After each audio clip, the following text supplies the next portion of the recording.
This video is about explaining different influences on data storage quality, so let's dive in. Let's start with the impact temperature can have on performance. The effect of temperature, whether it's environmental like ambient temperature or self-generated by power consumption, can be profound. 1 watt of power consumption results in a temperature increase on a storage device or module of 20 degrees Kelvin, and this can add up. For example, let's assume you have an ambient temperature of 60 degrees. If the device consumes just 2 watts, that means you are adding another 40 degrees Kelvin to the 60 degrees ambient temperature. This results in 2 things: a device temperature of over 100 degrees and almost certainly thermal throttling. While the impacts of heat can't be completely avoided, they can be minimized by the design of a device and efficient heat dissipation. Another impact on performance is storage density. In other words, the number of flashes one is connecting to the device. To best explain what is meant here, let's take a PCIe module. PCIe as an interface is well known for its performance capabilities. However, it will never reach its highest performance potential if the right number of flashes are not connected, because it can't interleave performance and achieve parallelism. In other words, small densities with high performance are not really feasible. This diagram shows some theoretical interleave factors. Ultimately, the more flashes one connects, the more potential the module has to ramp up its performance capabilities. Moving on, let's talk about the impact temperature can have on data retention. The higher the temperature, the lower the data retention. In other words, when the temperature of a device is high, it ages faster and data integrity is compromised earlier. In this graph, you can see the higher the permanent temperature level, the higher the degradation factor. For example, let's say you've purchased a device that is said to last 10 years. If you have this device at 70 degrees, according to our graph here, you would have a degradation factor of around 50. Now you have to divide those 10 years by a factor of 50. Your real data retention for a device designed for 10 years living in 70 degrees ambient temperature is in fact only 6 months. When people hear industrial quality, they often think directly to temperature range, and to an extent that is right. Data modules designed for consumer devices have a temperature range of 0 to 70 degrees.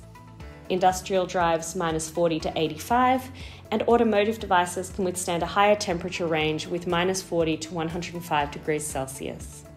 However, industrial encompasses so much more than just temperature.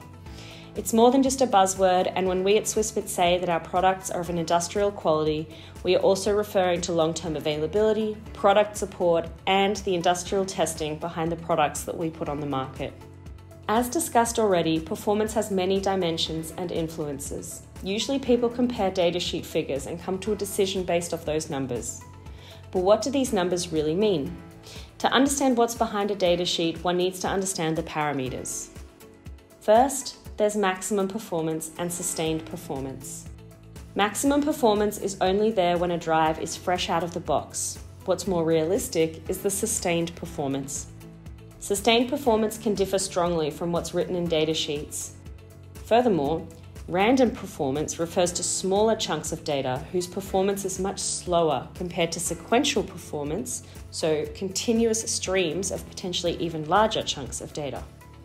For example, applications like industrial automation PLCs in factories usually see random performance, as they are most commonly processing small chunks of data, like sensor data or user data. While this is a general rule of thumb, it's not always the case. This is just an example of a use case and how its data patterns can differ to that of other applications. The key takeaway here is, know your system's use case so you can better understand the performance potential. So let's take a short look at some common figures you may find in a datasheet and why you should never take these numbers at face value and instead with a grain of salt. At the end of the day, these numbers are best case and in almost all situations cannot be achieved unless under certain conditions. Here, device A shows 256 gigabytes of device capacity and 300 terabytes written, which means you can write 300 terabytes to the drive until you reach its lifetime end. Considering the performance of 550 megabytes per second and the guaranteed lifetime of 5 years, you can see something does not add up. If you combine the potential 300 terabytes which can be written to the drive over the guaranteed lifetime of 5 years, you come to the conclusion that one can only write 164 gigabytes per day if you want to achieve the lifetime of 5 years. And now, if you consider that in relation to the 550 megabytes per second performance the drive boasts, this in fact corresponds to only 5 minutes where you can use the drive with maximum performance per day. The rest of the time, the drive would have to be idle, otherwise it would never reach its guaranteed 5 years. Alternatively, one could choose to operate the drive at 550 megabytes per second 24/7, but if they attempt that, the drive will reach its end of life in under a week. It goes to show there is a lot to consider when it comes to data storage modules. To learn more, get in touch with our global sales team and subscribe to be notified